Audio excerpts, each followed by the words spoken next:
Hi everyone, Geek37 back with part 12 in my Exploring the Heptagonal Triangle series. And in the last video, I derived the identity b plus c minus a equals the square root of 7 times r, where b, c, and a are the lengths of the heptagonal triangle, and r is the length of the circumradius of the triangle.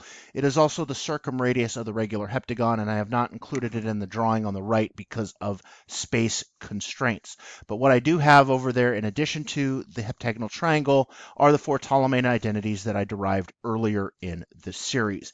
And what we're going to do is we're going to start off by taking the identity and we're going to multiply it by the length of a there. So we'll get AB plus AC minus a squared equals the square root of 7 times a times r. Now, as you notice here on the left side, we'll have AB plus AC. That is equivalent to BC, which is the first Ptolemaic identity that I have over there. Okay, so what I'm going to do with this BC is I'm going to take the second Ptolemaic identity that I have there, which is just a rearranged version of what I derived earlier. I derived those three so they have the difference of squares on the left side. I'm going to replace BC with c squared minus a squared, and then we'll have another minus a squared equals the square root of 7 times a times r. We'll get c squared minus 2a squared equals the square root of 7 times a times r, and that is the first identity that I wanted to derive here.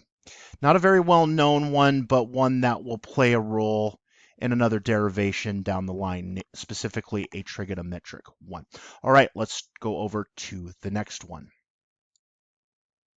Okay, now we're going to multiply the identity by b, distribute through, so we'll get b squared plus bc minus ab equals the square root of 7 times b times r. Now we have bc minus ab, so it'll get us b squared plus ac equals the square root of 7 times b times r. All that was just a rearrangement of the first Ptolemaic identity.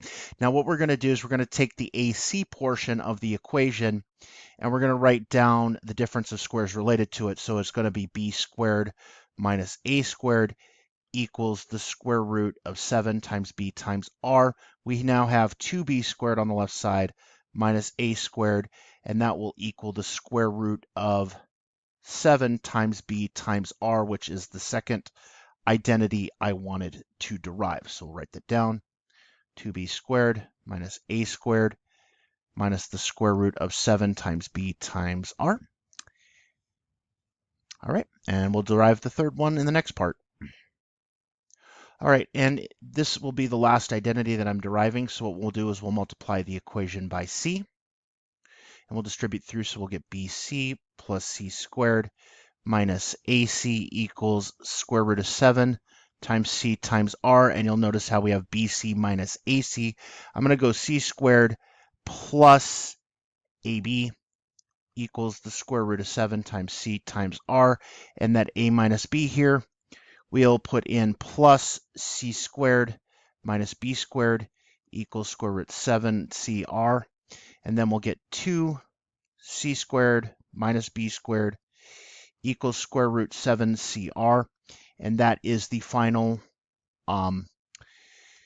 identity that I wanted to derive from the one given above. Now, what I'm going to do with these again is I'm going to derive 3 trig identities from it. And that will be in a later video down the line because I have to derive the other trigonometric identities, namely tangent, secant, cosecant, and cotangent, in order to do what I need to do with these. So I hope you enjoyed this video. I enjoyed making it. This is Geek37 signing off.